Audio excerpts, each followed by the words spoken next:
Hi everyone, Sharky here. I just wanted to inform you a little bit about what I meant when I was saying that TikTok helped me to deconstruct a lot. So I wanted to give you a little bit of my journey, but before that, I have to give you a little background. I'm a pastor's daughter. I literally have not known anything up until my adulthood other than being a pastor's daughter. My dad became a pastor when I was 4 years old, and pretty much that's literally all I ever knew. Um, when people want to say it's like, oh, it's like, what about your background? Like, there's so many people I know that are surprised that I'm homeschooled.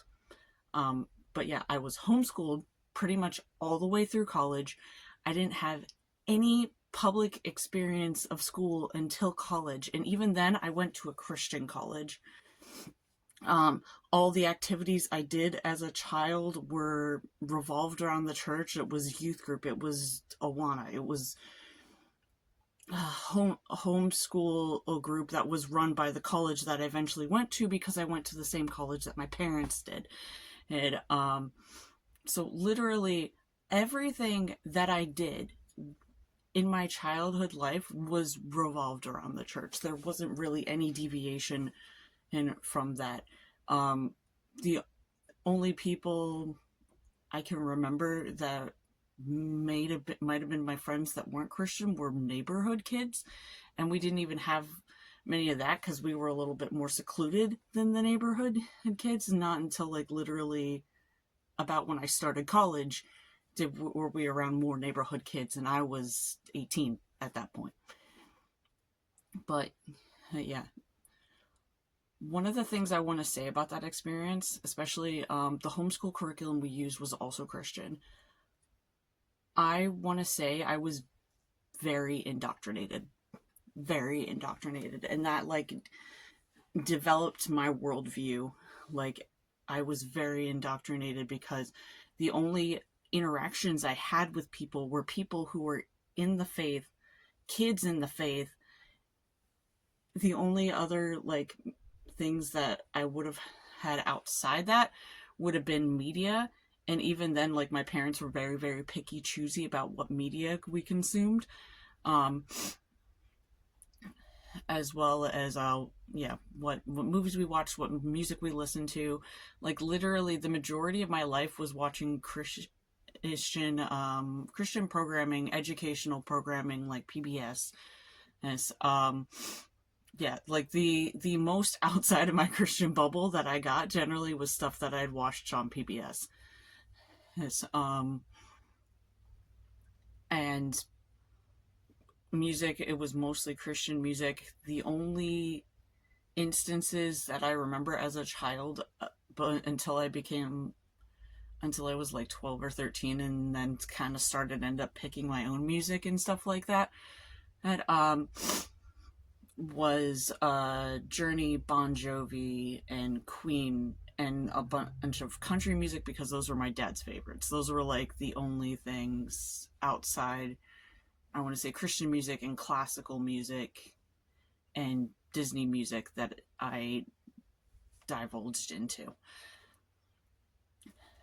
So all of this is saying it's like this is where my headspace is the whole time. As well as if there was something in a movie or a or a song or something that was going on either way that didn't agree with our beliefs, my parents would either turn it off or we would get through it and then we would have a discussion about what was going on in that song and why we agree with it or why we don't agree with it.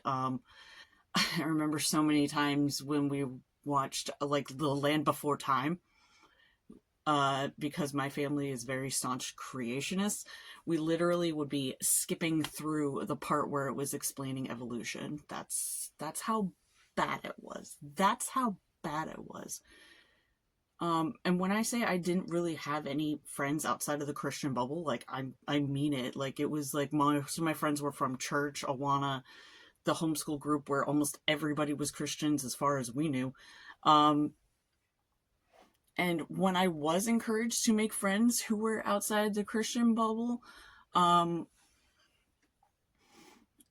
I was heavily encouraged to witness to them, or to learn more about their culture, or from what I was picking up from missionary books, was to learn more about their culture, not to better understand their point of view, who, like, yes, that a little bit too, but to witness to them. Like, there was one missionary book I read where they had this one thing happen with them, with a tribe, and then they ended up comparing that thing to Judas betraying Jesus, and all the stuff that it's like, now as an adult, I'm like, this is kind of messed up. But as like, as a child, you don't question it, and it's all blind faith.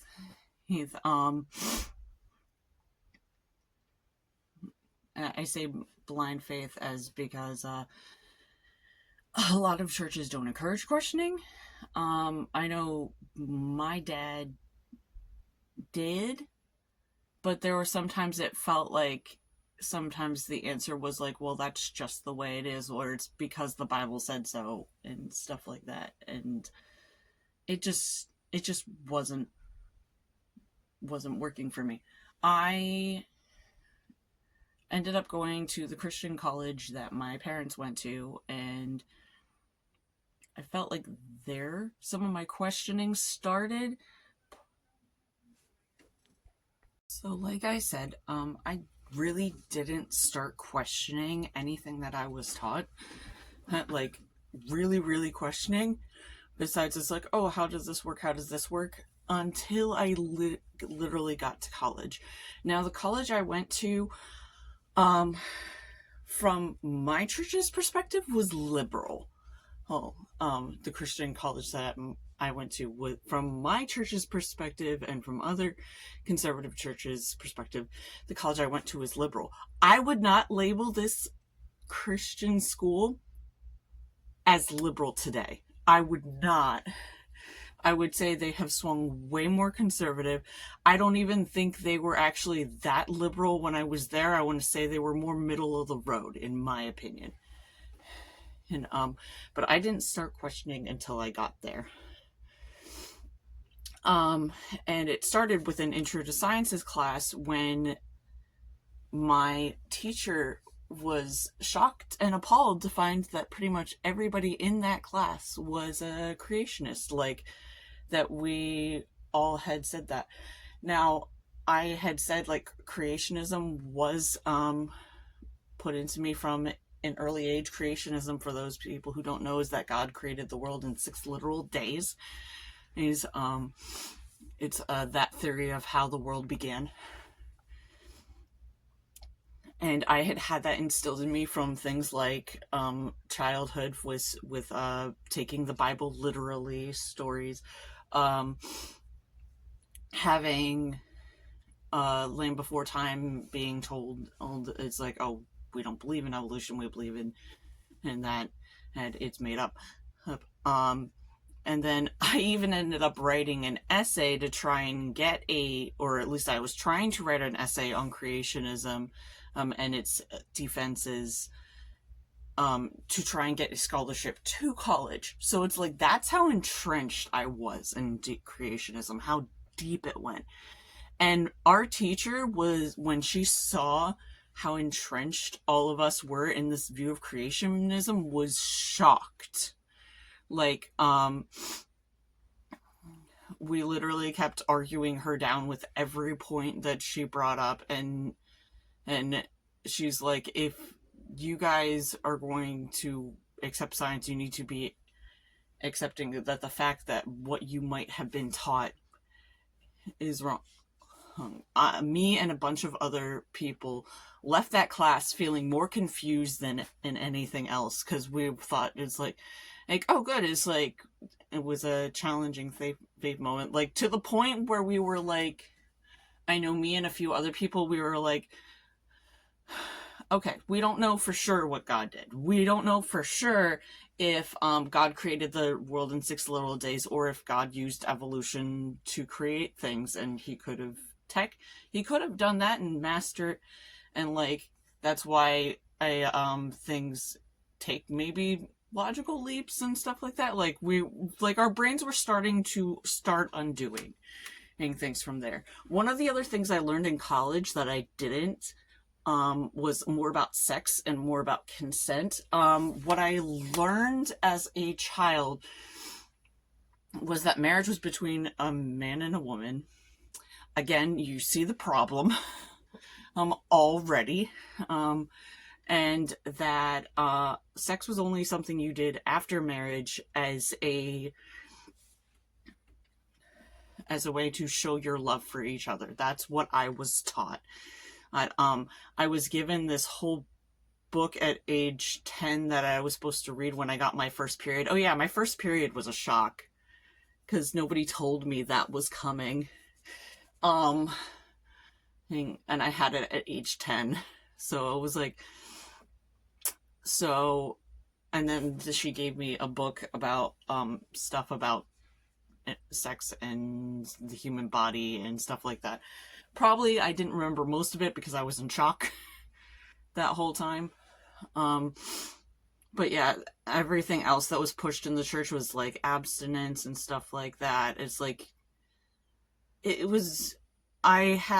had some Christian teachers in the youth group who would say it's like if you're going to have sex, have safe sex, but they still are saying it's like we don't advocate that you guys have sex. That was literally what happened. And then, of course, along with that, you had the purity culture aspect, and the purity culture aspect, oh my god.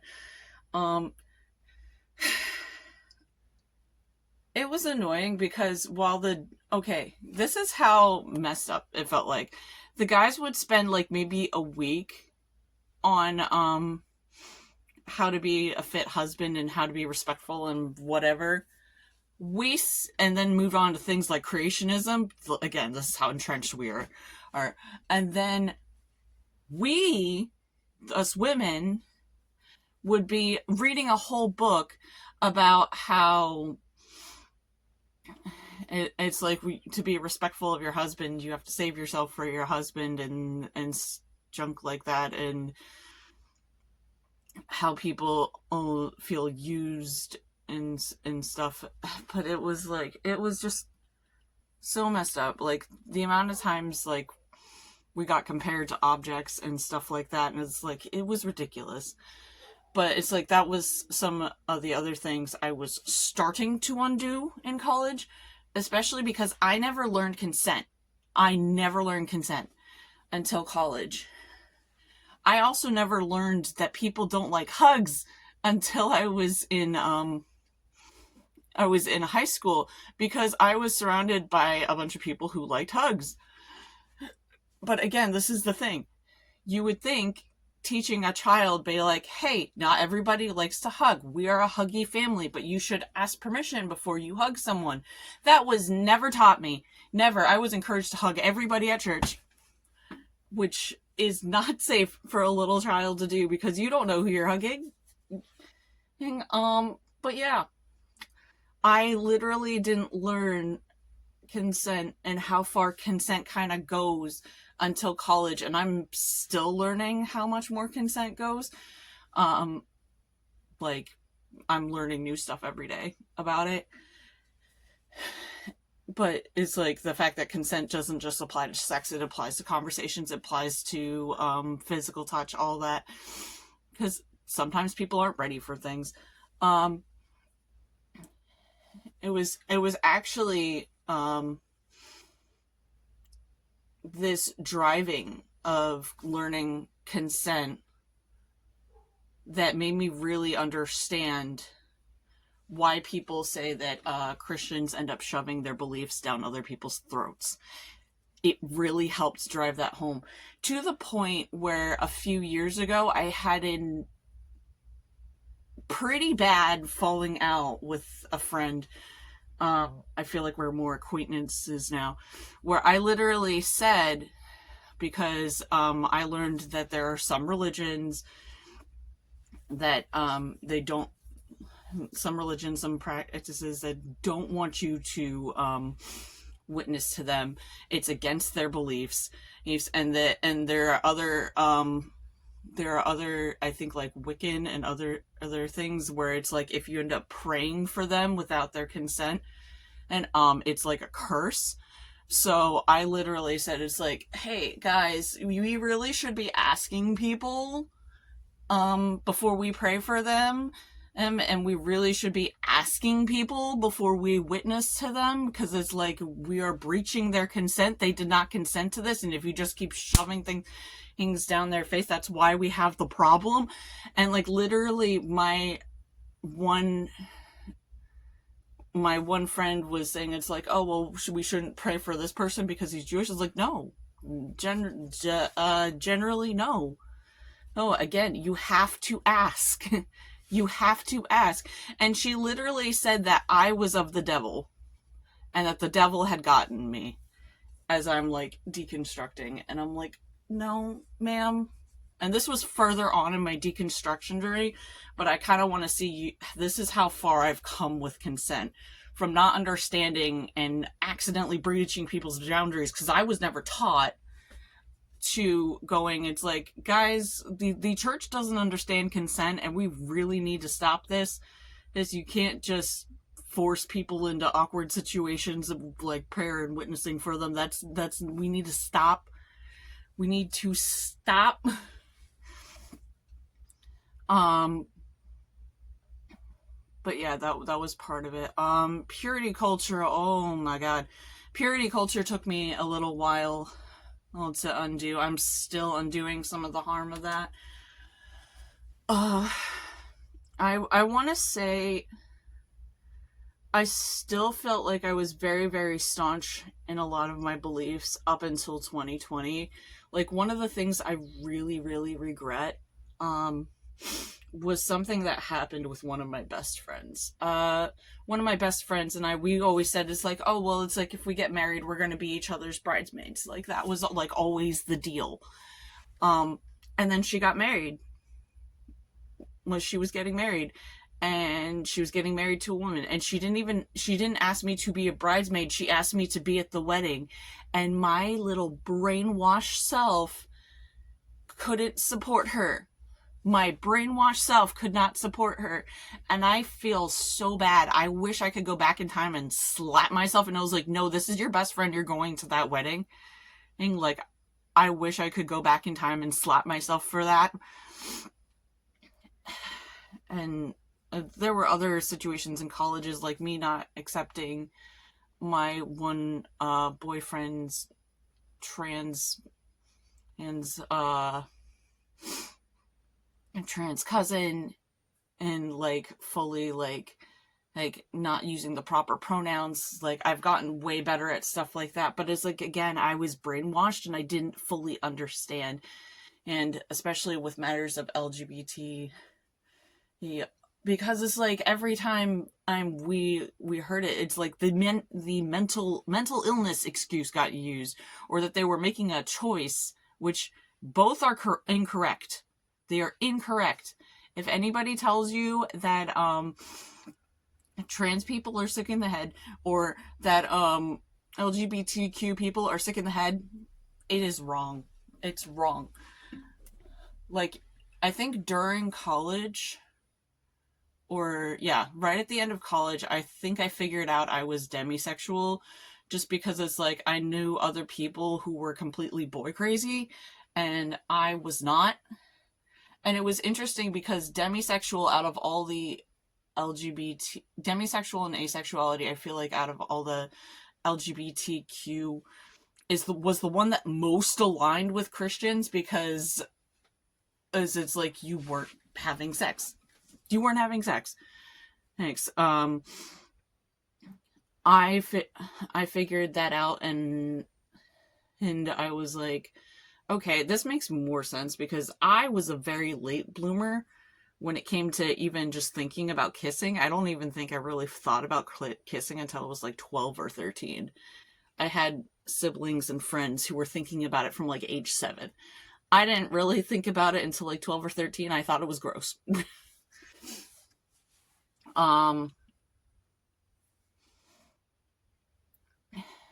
but yeah, 2020 is where I want to say my major deconstruction journey started, with the pandemic, with Black Lives Matter. One of the things was The Good Place a lot of the time. Like, I was watching that, and a lot of that I was like, it made me start questioning my own faith, and in my opinion, with good reason, because I was just like, what is the point of all this? And it's like, to the point, people would, I think people would wonder, it's like, well, where do you stand now? And I was like, I don't know if there is an afterlife. If part of me hopes there is, because I don't necessarily want this to be it. I don't want this to be it. I don't know how the world was created at this point. I am wondering, I was like, in the grand scheme of things, does it actually matter how the world was created? It exists now. We can't go back and see it. So I feel like it's like with people arguing about where life starts. It's like we can't actually see where life starts, so I feel like that's why it's a safe battleground, like that Christians want to say. Oh yeah, that was also one of the other things. During 2020, I became staunchly more pro-choice, because I started hearing the actual horror stories that women had to go through, along with the Black Lives Matter stories. And so I was just going, it's like, huh. I was like, these things aren't right. And so it became a thing that's like, well, if creationism was wrong, and my church was wrong about the LGBTQ community, because at this time I had figured out I was bisexual, and if they were also wrong about abortion, what else are they wrong about? So the dominoes started going. And I'm at this point, like I said, I don't necessarily know what I believe. All I know is a lot of the things I was taught by the church, like the principles I would hold dear, where it's essentially love people, do what's best for people, help people. Like, those are the things that Jesus taught. Like, Jesus's main teachings can be defined down to love God and love people. I feel like the church doesn't do that. I feel like the church is failing miserably like that. And one of the ways I saw this was COVID. I saw so many people, so many Christians in my circle, not taking COVID seriously. Not taking COVID seriously at all. And that was one of the things that infuriated me. I was like, if you say that you care about these people, why are you not wearing a mask to protect them? Why are you not social distancing? Why are you still gathering together? Luckily, our church didn't, the church I grew up in didn't have anybody that passed away from COVID that I can remember. But like, my aunt got sick, like twice with it, if I remember correctly. But I was just like, you guys aren't actually caring about people. I think that was literally, I want to say that, and the opposition to Black Lives Matter, because like my former college did a very staunch thing on Black Lives Matter, to the point where they weren't even saying that it's like, we value our black students, when they put out a statement. And I know a bunch of us wrote the college and were like, what the heck? What the heck? Heck, that's not okay. Oh yeah, and then my college also got rid of their social work program, because they would have to include LGBTQ, and yeah. And I'm just like, But yeah, it's a mess. it was a mess. And like literally the more I saw it, I was like, the more I looked at people's struggles, the more I realized the church was doing nothing. They were saying, it's like, oh, we're trying to win them over to Jesus. I was like, and I was thinking of like, okay, I know this isn't a fully accurate thing, but Maslow's thing of needs. I was like, but you're not meeting them where they're at. Your whole excuse was to learn about people to meet them where they're at. You're not actually helping people, so you're not meeting them where you're at. You're just talking at them and not helping. Like, like there's so much more things that the church could be doing, and like they're not. Like they're I think of one instance where this one dude in Chicago like actually suffered religious persecution because, oh yeah, that's the thing, they'll cry religious persecution when it's not. But like this pastor in Chicago, during like one of those really cold spells, opened up the church so that way the homeless people could come in, and then he got in trouble for that. That is religious persecution there. That's religious persecution, not what a lot of the conservatives, if Christians, want to call religious persecution. And that's religious persecution because he was doing what Jesus said. He was saying, he was like, he saw the cold and the hungry and he took them in and he fed them, and then he got in trouble for it. Because our society doesn't actually care about people. So it's like all of these things, like seeing the hypocrisy with the LGBTQ, seeing the hypocrisy with arguing over semantics, seeing the hypocrisy of saying that you're pro baby, but you won't be pro people carrying the baby, or pro people raising the baby. We even saw stuff like that in our church. Like they got better at it, but it's like some of the first things is like we had somebody who's dearly loved by my family. She had a kid out of wedlock. They ended up marrying 4 years later. But the church like looked down on her and treated her like crap for years. Like my church has gotten better at that. Like the church I grew up in has gotten better at that, but it's like they did that. And I'm just like seeing the hypocrisy with that and seeing the hypocrisy with COVID. Like I remember watching specifically one of the older members of our church who's had strokes, from what I remember. He's had heart problems, and he's not wearing a mask, and he's saying, it's like, hey, go, I'll be fine, God will protect me, or it's like, excuse me, if it's my time to go, it's my time to go. And I'm like, sir, you can mitigate some of that problems by wearing a mask and actually just, But it's just like all that stuff just made dominoes to the point where it's like I haven't been to church in, I wouldn't say, 2 years.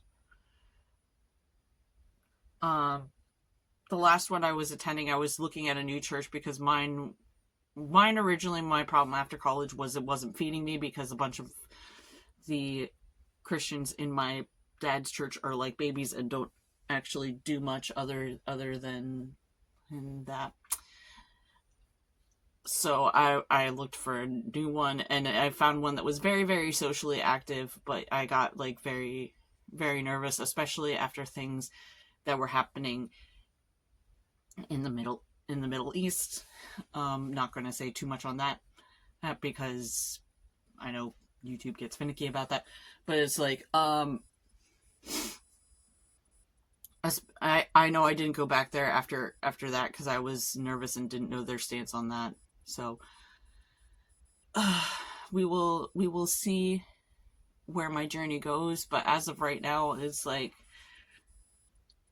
I don't know where I stand. I considered myself a Christ follower for a while, and even took that out of my bio.